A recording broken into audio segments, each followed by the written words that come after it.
Hi, I am going to continue reading The Giver of Stars by Jojo Moyes, and we are now on to chapter 11. There were 15 dolls on the dresser. They sat shoulder to shoulder like a mismatched family, their porcelain faces pale and rosy, and their real hair, where it had come from, Alice shuddered, curled into immaculate glossy ringlets. They were the first thing Alice saw when she woke up in the morning on the little daybed, their blank faces watching her impassively, their cherry-coloured lips curled into faint, disdainful smiles, frothy white pantalettes peeking out from under full Victorian skirts. Mrs. Van Cleve had loved her dolls, like she had loved her little stuffed bears and her tiny china ornaments, and her porcelain snuff boxes, and her carefully embroidered palms that hung around the house, each the result of hours of intricate needlecraft. Every day, Alice was reminded of a life that had been almost solely focused on the inside of these walls, on tiny, meaningless tasks. Tasks Alice felt increasingly strongly that no adult woman should view as the sum total of her day's activities. Dolls, embroidery, the dusting, and precise rearranging of totems that no man noticed anyway, until they had gone, after which they had become a shrine to a woman they now insisted they idolised. She hated those dolls, like she hated the heavy silence in the air, the endless stasis of a house in which nothing could move forward and nothing could change. She might as well be one of those dolls, she thought, as she walked through to the bedroom, smiling, immobile, decorative and silent. She glanced down at the picture of Dolores Van Cleve that sat in a large gilt frame on Bennett's bedside table. The woman held a small wooden cross between two plump hands and an expression of pained disapproval, which to Alice seemed to settle on the two of them wherever they were alone together. Perhaps we can move your mother a little further away, just at night, she had ventured when she'd first been shown their room. But Bennett had frowned, as disbelieving as she had cheerfully suggested digging up her mother's grave. She snapped out of her thoughts. Gasping quietly, she splashed the icy water on her face and hurried into her many layers. The librarians were riding a half day today to allow them all some time for Christmas shopping, and a small part of her had to fight her disappointment at the prospect of time away from her roots. She would see Jim Horner's girls this morning. That helped. The way they would wait at the window for the sight of Spirit making her way up the track, then bolt through the wooden door, bouncing on tiptoe until she climbed off the horse, their voices bubbling over each other as they clambered to find out what she had with her, where she had been, whether she would stay for a little while longer than the last time. The way they would hang casually around her neck while she read to them, little fingers stroking her hair or planting kisses on her cheeks, as if, despite the slow recovery of the little family, they were desperate for feminine contact in some way they could barely understand. And Jim, his expression no longer hard and suspicious, would place a mug of coffee at her side, then use the time she was there to chop wood, or sometimes now just sit and watch, as if he took pleasure in the sight of his girls' happiness as they showed off what they had learned to read that week. And they were smart. Their reading was way ahead of other children's, thanks to the lessons with Mrs. Baedeker. No, the Horners girls were consolation indeed. It was just a shame that girls like them would have so little in the way of Christmas gifts. Alice wrapped her scarf around her neck and pulled on her riding gloves, wondering briefly whether to put on an extra pair of socks for the ride up the mountain. All the librarians had chilblains now, their toes pink and swollen from the cold, their fingers frequently corpse white from lack of blood. She looked out of the window at the chill grey sky. She no longer checked her reflection in the mirror. She pulled the envelope from the side where it had sat since the previous day and tucked it into her bag. She would read it later once she'd done her rounds. No point getting worked up when you had 2 silent hours on a horse facing you. She looked at the dresser as she made to leave. The dolls were still staring at her. What? She said. But this time they seemed to be saying something quite different. For us, Millie's mouth had dropped so far open Alice could almost hear Sophia warning that bugs would fly straight in. She handed the other doll to May, its petticoats rustling as it was pulled swiftly into the child's lap. One each. We had a little chat this morning, and they told me in confidence that they'd be much happier here with you than where they have been living. The 2 girls gawped at the angelic porcelain faces, and then, in unison, their heads turned towards their father. Jim Horner's own expression was unreadable. They're not new, Mr. Horner, Alice said carefully, but where they come from has no real use for them. It's a house of men. It didn't seem right to have them sitting there. She could see his indecision, the "I don't know" forming on his lips. The air in the cabin seemed to still as the girls held their breath. "Please, Pa," May's voice emerged as a whisper. The sat cross-legged, and Millie's hand absently stroked the shiny chestnut curls, letting each one spring back into place, her gaze flickering from the painted face to her father's. The dolls, having for months seemed sinister, rebuking, were suddenly benign, joyful things, because they were in the place they were meant to be. "They're awfully fancy," he said finally. "Well, I believe all girls deserve something a little fancy in their lives, Mr. Horner." He rubbed a rough hand over the top of his head and looked away. May's face lengthened, fearful of what he was about to say. He motioned towards the door. "Would you mind stepping outside with me a moment, Mrs. Van Cleve?" She heard sighs of dismay from the girls as she followed him to the back of the cabin, her arms wrapped around her to keep out the cold, mentally running over the various arguments she would employ to try to change his mind. All girls need a doll. They would likely be thrown away if the girls didn't take them. "Oh, for goodness sake, why must your wretched pride get in the way of a— What do you think?" Alice stopped in her tracks. Jim Horner lifted a piece of Hessian sacking to reveal the head of a large, somewhat threadbare stag, its antlers thrusting into the air 3 feet to each side of it, its ears stitched haphazardly to its head. It was mounted on a roughly carved oak base which had been painted with pitch. She stifled the strangled noise that emerged unbidden from her throat. "Shot him over at Rivets Creek 2 months ago. Stuffed and mounted him myself. Got Maid to help me send off for them glass eyes on the mail order. They're pretty lifelike, don't you think?" Alice gaped at the deer's glassy, over-large eyes, the left of which had a definite squint. The stag looked faintly demented and sinister, a nightmare beast conjured in fever dreams. "It's very imposing. It's my first go. Figured I might set up a trade in them.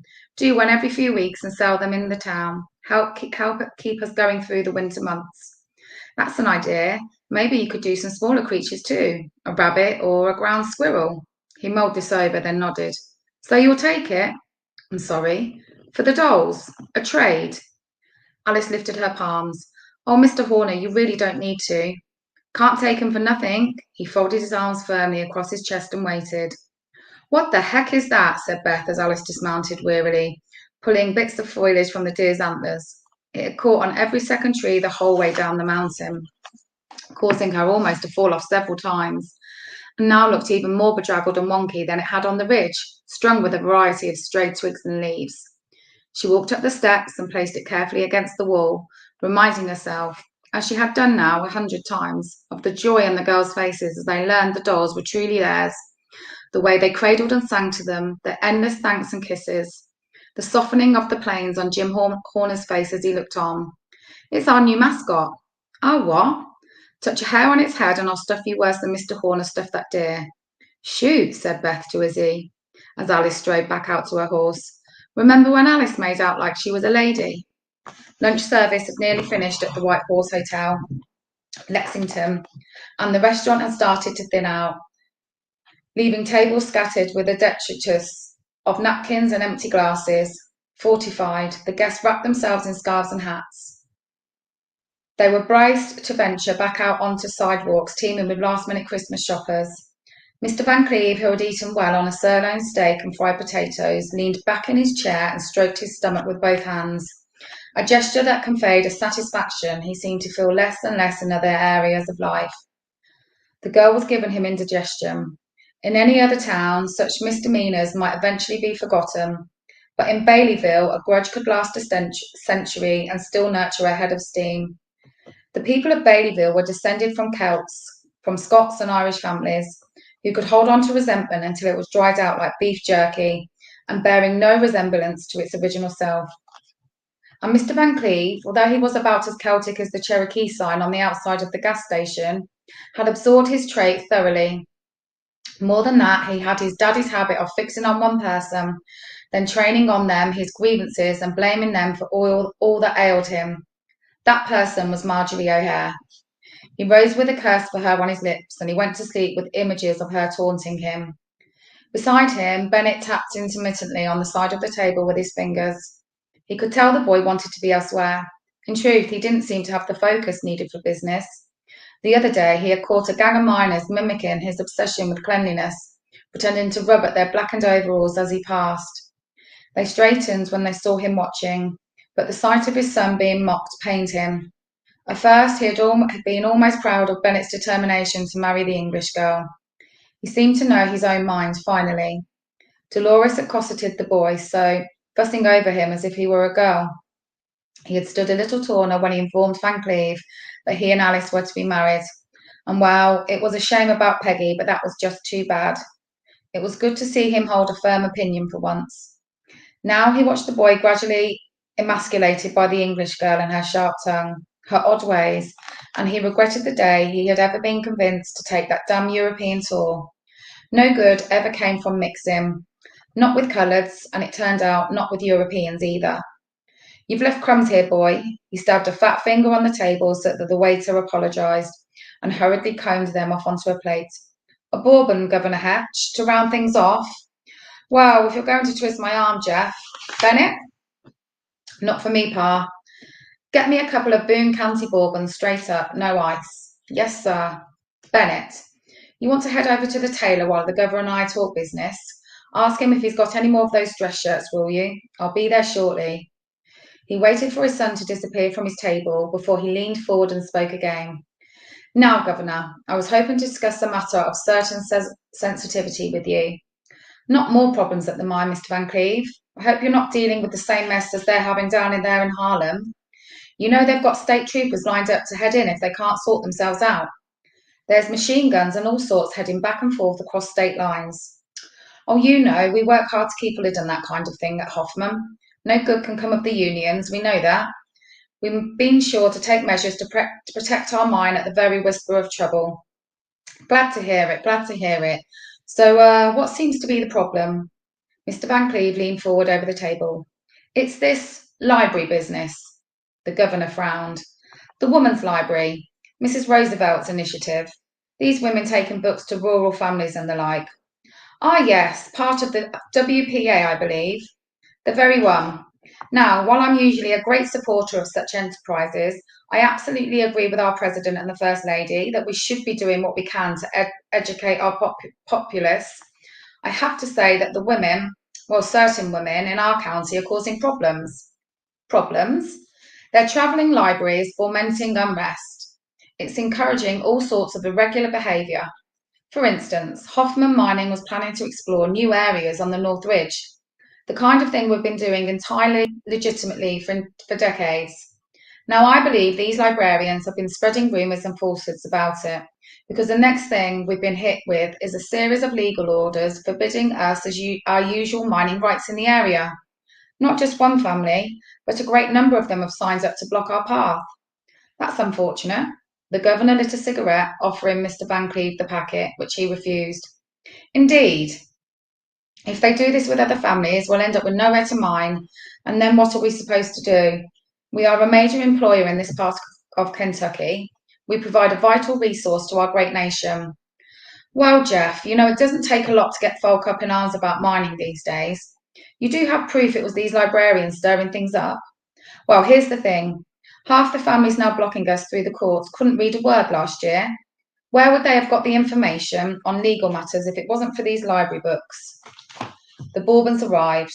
The waiter lifted them from a silver tray and placed each one reverently in front of the two men. I don't know. From what I understand, it's just a bunch of girls on horses, taking recipe cards here and there. What harm are they really going to do? I think you may just have to chalk this one up to misfortune, Jeff. The amount of trouble we have had around the mines just now, why, it could have been anyone. Mr. Van Cleve felt the governor's attention starting to slide.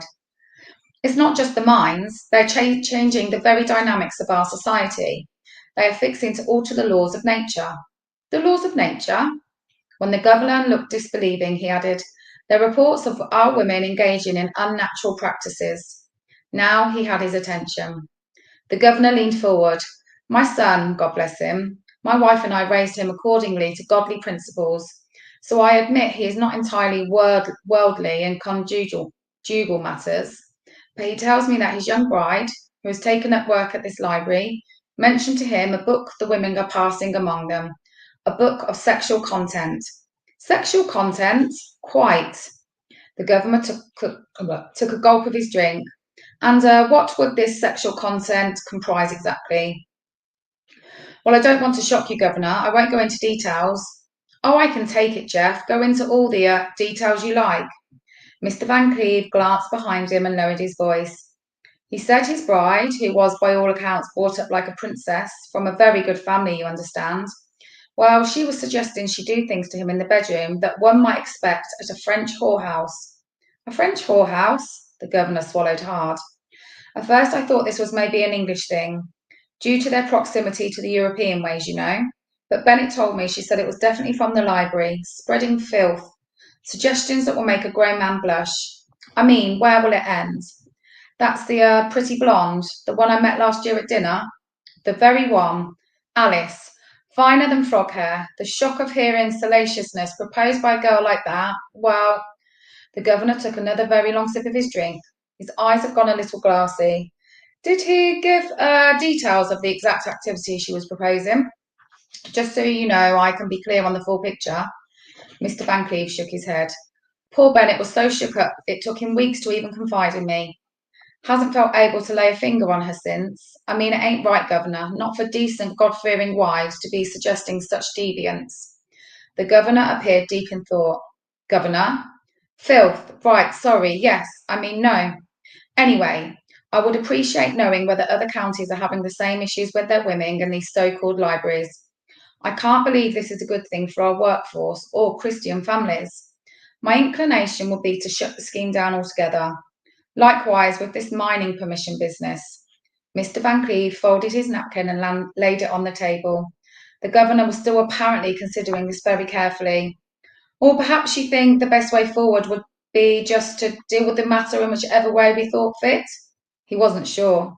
He told Bennett afterwards whether the governor's drink had actually gone to his head. He seemed markedly distracted towards the end of lunch. So what did he say? Said Bennett, who cheered up with the purchase of some new corduroys and a striped sweater. I told him maybe I should deal with all these matters how I liked, and he just said, yes, quite. And then he said he had to leave. Dear Alice, I'm sorry married life is not as you expected. I'm not sure what you think marriage should be about, and you've not given us details of what it is you find so dispiriting. But Daddy and I wonder if we haven't given you false expectations. You have a handsome husband, financially secure and able to offer you a good future. You have married into a decent family with significant resources. I think you need to learn to count your chickens. Life is not always about happiness. It is about duty and taking satisfaction from doing the right thing. We were hoping you had learned to be less impulsive. Well, you've made your bed and you're just going to have to learn to stick things out. Perhaps if you have a baby, it will give you a focus so you don't dwell on things. If you do choose to return without a husband, I have to inform you that you will no longer be welcome to stay here. Your loving mother. Alice held off opening the letter, perhaps because she had known the words she was going to find within it. She felt her jaw tighten, then folded it carefully and placed it back in her bag, noting once more as she did so that her fingernails, once highly polished and filed, were now ragged or cut down to the quick. And some small part of her wondered, as she did daily, whether that was the reason he didn't want to touch her. Okay, said Marjorie, peering at her shoulder. I ordered 2 new girths and a saddlecloth from Crompton's, and I thought maybe this for Fred as a thank you. Think he'll like it? She held up a dark green scarf. The department store assistant, transfixed by Marjorie's beaten-up leather hat and breeches, she couldn't see the point in dressing up to come to Lexington, she had told Alice, and she'd only have to get changed again when she got back, had needed a second to remember to take it from her, ready to wrap in tissue. We'll have to hide it from Fred on the ride back. Sure. Marjorie squinted at her. Did you even look at it? What's going on, Alice? Look at what? Oh, Lord, Bennett. I have to find something for Bennett.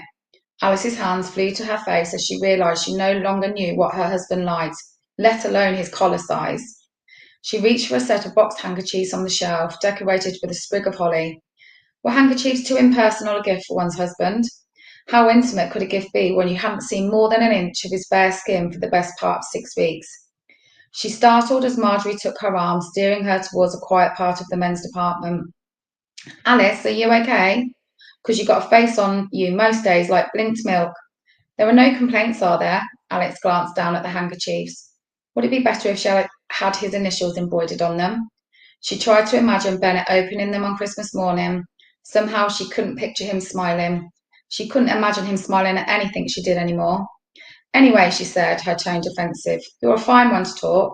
You've barely said a word the last couple of days. Marjorie seemed a little taken back, gave a shake of her head. Just had a little upset on one of my rounds, she swallowed, rattled me a bit. Alice thought of Kathleen Bligh, the way that young widow's grief would cast a pall over her on her day. I understand it's a tougher job than you think sometimes, isn't it? Not really about delivering books at all. I'm sorry if I've been miserable. I'll pull myself together. The truth was that the prospect of Christmas made Alice want to weep. The idea of sitting at that tense table, Mr. Van Cleve glowering across from her, Bennett silent and simmering whatever she had supposedly done wrong now, the watchful Annie who seemed to delight in the worsening atmosphere. Derailed by this thought, it took Alice a minute to realise that Marjorie was regarding her closely. I'm not getting at you, Alice. Marjorie shrugged, as if the words were unfamiliar to her. I'm asking as a friend. A friend. Right, we will finish there for today and carry on. This is a really long chapter again, so we will carry on with the remainder of chapter 11 next week. Hope you enjoyed that, and I'll see you all again soon.